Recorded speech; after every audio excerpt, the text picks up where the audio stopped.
What's up, guys? We have another game as a 1500 rated player against Pavel Kotagov, another 1519 rated player. He opens with this c4 knight c3 English setup. You can respond however you want because it's so passive. I open up just with the flexible knight move, and there's various ways I can go about this.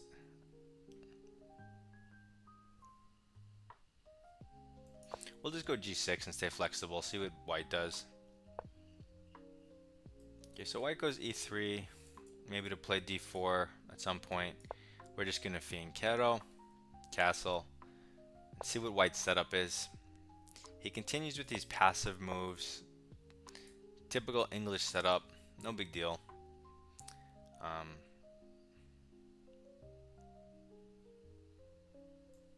We're just gonna bring our knight out, stay flexible again.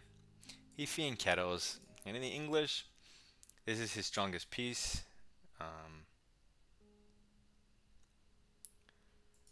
So we're just gonna counterbalance it with our own double fianchetto and say, hey, there, now yours not so strong. We have the same thing. He goes a3, probably wants to go b4, get some space. We're gonna deny that. We're gonna go a5, grab some space of our own. So he says, okay, no problem. I'm gonna go d4, put a pawn in the center, and now I have this, English setup, some central control, and I'm slightly better. What are you gonna do about it as black? That's fair.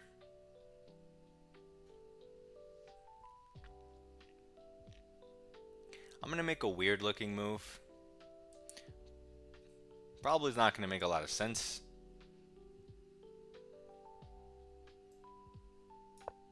That's queen c8, and the reason is to defend my bishop. So when I move my knight, my bishop's not hanging and I can trade bishops. So white continues with c5, making more space on the queen side. This threatens my pawn chain. I can capture this, which I'm going to, opening up the b file for myself. White captures back, but that removes the pawn from the center and brings it to the flank, which releases control of the e5 square. It also opens up his queen and the d file for him, so we have to keep that in mind as well. So this square is open. Potentially we can use it. Let's hop our knight in there now that it's undefended and open up these bishops. If we can trade them, he'll no longer have so much pressure on e4 and d5. And then we'll be the only one with a fianchettoed bishop. Also, our queen would be on quite a nice square.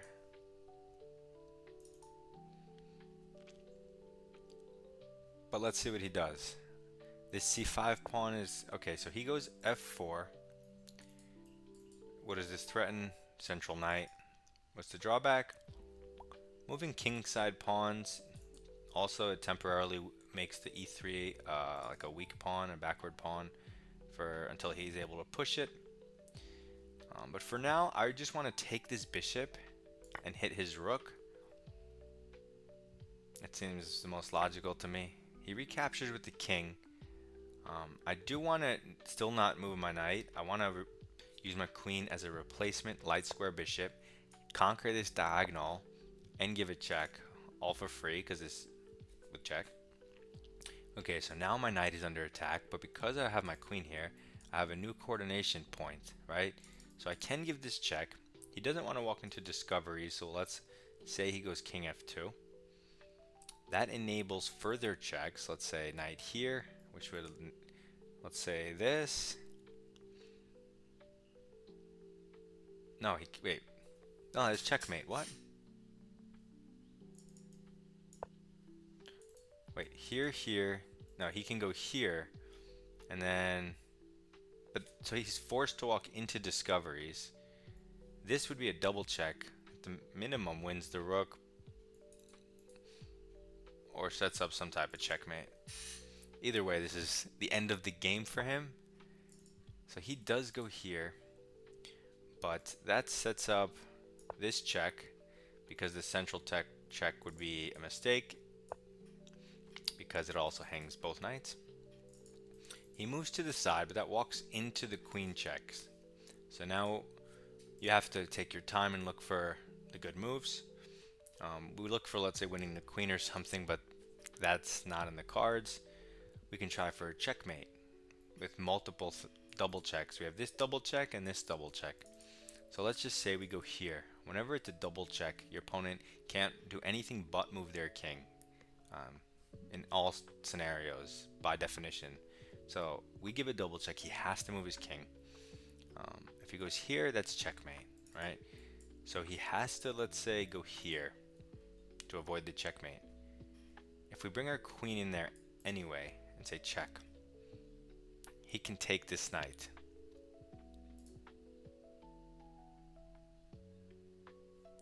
But if we give this check, if he goes back here, that's checkmate. If he goes down, I mean, it's got to be winning, right? So check here. Do I have a different check? Not one I like. So let's say again, check here. He takes. I can also cut off. What if we do this check?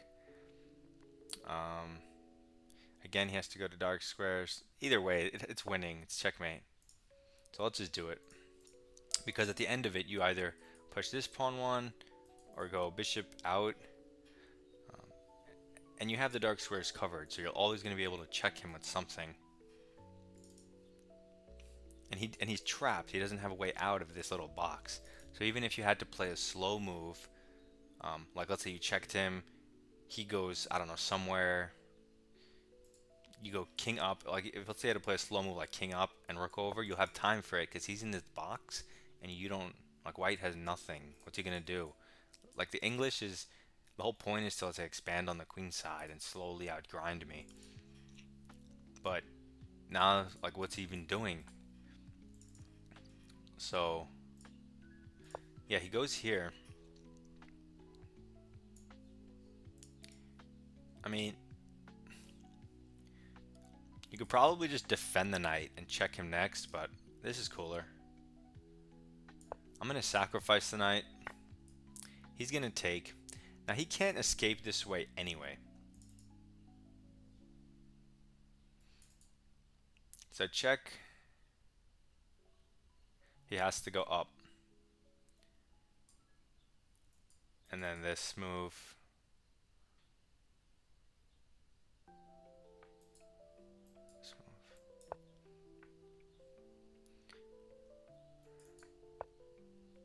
Oh, so he goes up, but then this one. Oh, the G pawn is hanging. I mean, that shouldn't really matter. If I take this and the G pawn's hanging, then I just give a check, let's say with the rook. King goes back, then that'll be checkmate. Yeah, like it has to be checkmate one way or another. That's what you should be thinking in your head. And then you find it after because you know there's a mating net. You have too many pieces, too much stuff. Your pawns are all, in this, like a situation like this, your pawns are all attackers. You know, they're all their own piece. So yeah, that's devastating. So let's see if we can get another quick one. We got it against a 1528, so now these guys are getting pretty serious. So he opens up with the most natural knight move in the game as black, knight f6, defending the pawn. He goes c6, which sets up a d5, trying to shut down my bishop's ideas, to try to shut down the bishop's opening completely. But this takes away the square from the knight, and because it does that, instead of our normal setup, I'm going to push d4 and open everything up because this pawn move wastes time and doesn't develop. So I'm going to try to punish him for that. He does not capture the pawn. Instead, he counters in the center. saying, listen, you're going to have a strong center, I can do the same thing. See, this is annoying because now I have to calculate a little bit. I don't want to. Okay, so stuff is hanging. I can take this pawn. His knight's hanging. He takes a piece. Check. I get the knight. He takes a pawn. How good is that for me? He lost castling rights, but what's the big deal? If I take this pawn and he takes back, I'm going to take the pawn he just put in the center, unblock my bishop again. He can reblock it, but that would then open up check possibilities, which are tempo moves, which would allow me to then take the central pawn. At the end of the day, the center is going to be blasted open one way or another. And he's going to have his bishop's diagonals open, so am I. Our pieces are going to jump out, and it's going to be a crazy game. Because he decided to... Well, we both decided to put pawns in the center like that.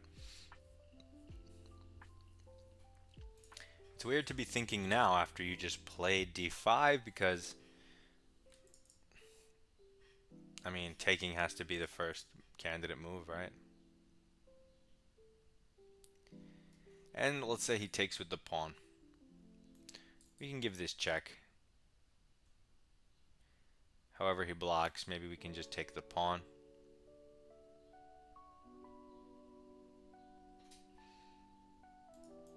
Maybe. I don't want to trade too much stuff. I want to get some type of advantage. There's probably like a theoretical way to take advantage of d5. I'm not sure what the most accurate way is, but this is good enough. So I mean, it's a playable move. So as long as your pieces have squares, you can play the position. And okay, so he takes back. What does this threaten? My bishop. So now I want to move my bishop, but I don't want to lose time. So that's a check. And now this is hanging. He blocks with the knight, but it is a pin.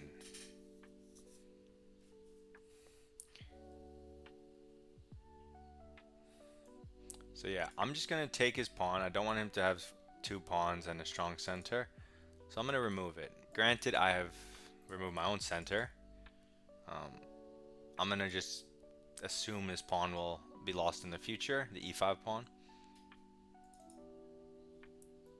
And I'm just going to try to get speedy development.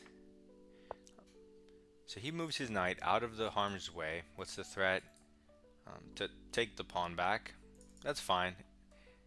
It takes time. I don't really care. So I want to continue my development, let's say. What's the drawback of this move?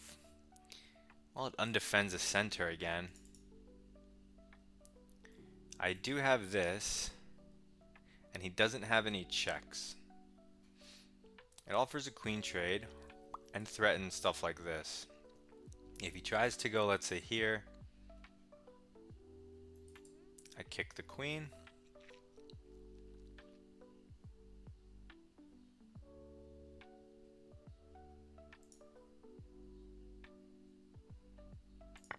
And we do it.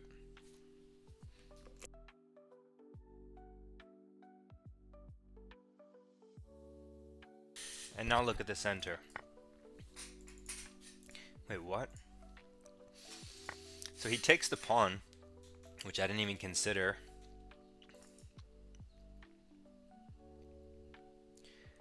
So what's the drawback of his move? Well, this knight, it's not actually protected because this is pinned. So it's hanging with check. That's not good. Sorry, guy. You just assumed it was protected. You can't assume that. He doesn't resign. He blocks with the bishop. But now that I'm up everything, I'm going to take that knight with check. ruining his pawn structure. Now I'm going to develop another piece. Um, well, I could develop either way. You know what? Let me go this way. Develop my knight. I can add pressure to the bishop faster this way. And I should short castle anyway. There's no reason to long castle here, where he has access to me. And he can pin me and open stuff up. Just to make life easy. We do want a rook on d1, but there's no need to long castle. You could just put a rook on d1.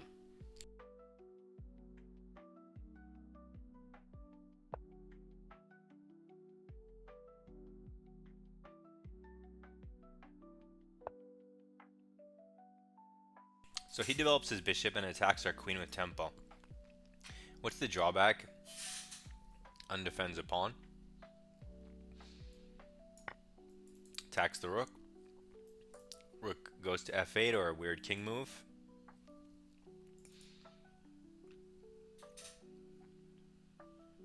And now I want to castle. I mean, there are moves I want to make, but I need my king safe. And this isn't a big deal, opening the rook file, because his king is here. If you know, it's not like his rooks are connected and he's coordinating and stuff. So yeah, he does this super passive move. We just castle. We don't waste any time. And now we can also pin the bishop while adding pressure. So everything just gets more effective.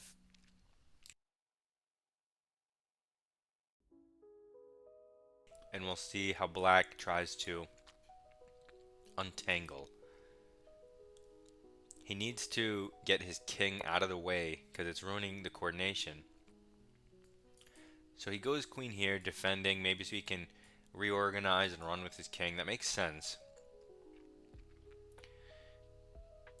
But we're going to kick it out of that cubbyhole, saying if you push, we'll take your queen. Because we're up 5 points of material. So we get to develop, connect our rooks, which I think is important. So they're both, I mean, they're defended by the knights, which is nice, but them touching, communicating with each other is always much better. Now look at my pieces. One rook here, one rook here. They all have good squares. That's what you want. Good squares. So the queen moves over. Coordinates a little bit on the pawn. No big deal. At most he can win a pawn, right?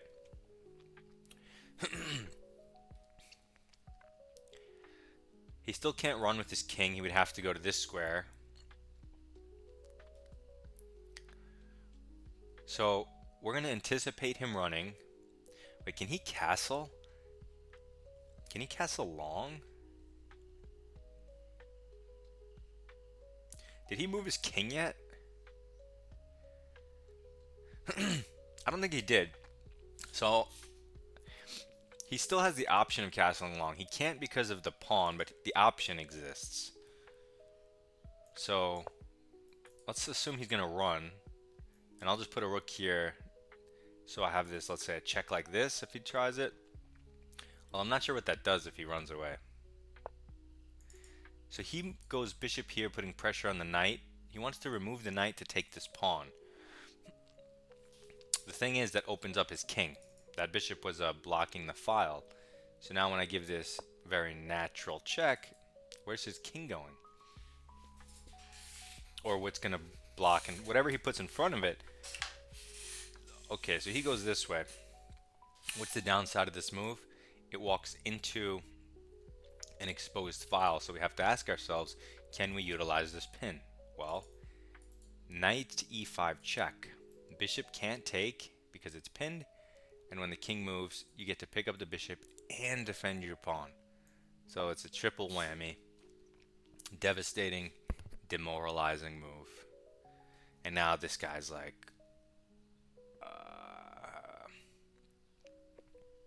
yeah.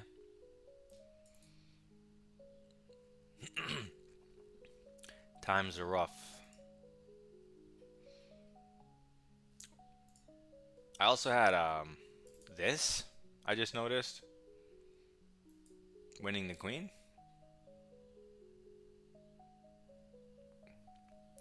winning the queen and giving up a rook, or winning a bishop cleanly, and forcing him to resign. See? I know I chose correctly. So, another good game. Another one in the bag. Short, bishop's opening. You can see how devastating it can be. Just a couple of simple moves. Play in the center, play in the center. Submit your rapid games. Goodbye.